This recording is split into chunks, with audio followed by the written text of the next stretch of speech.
حضرت خدیجۃ الکبریٰ رضی اللہ تعالی عنہا پر جب آخری وقت آتا ہے اور وہ محسوس کرتی ہیں کہ میرا آخری وقت آ گیا ہے، تو انہوں نے حضرت فاطمہ زہرا سے کہا جاؤ اپنے باپ سے چادر رحمت مانگ لاؤ، تو وہ حاضر خدمت ہوئی۔ تو حضور نے ارشاد فرمایا اے فاطمہ اپنی ماں سے پوچھو کہ چادر کیا کرنی ہے، تو وہ پوچھنے آئی تو حضور بھی پیچھے آ گئے۔ تو سیدہ کا بدن بخار سے تپ رہا تھا، عرض گزار ہوئی حضور مجھے لگتا ہے یہ بخار جان لیوا ثابت ہوگا، میں نے چادر اس لیے منگوائی ہے کہ اس چادر سے مجھے کفن دیا جائے۔ اندھیروں میں بیٹھ کے عقیدے نہ گھڑا کریں، عقیدے وہی رکھا کریں جو نبی کے گھر والوں کے۔ سیدہ خدیجۃ الکبریٰ کا عقیدہ یہ ہے حضور کے بدن سے چھوئی ہوئی چادر کفن کو مل جائے تو بخشش کی ضمانت ہے۔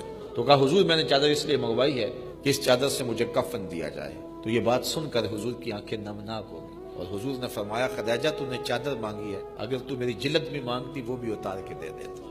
کوئی اس کی مثال تو لاؤ، زمانے میں اس کی مثال نہیں۔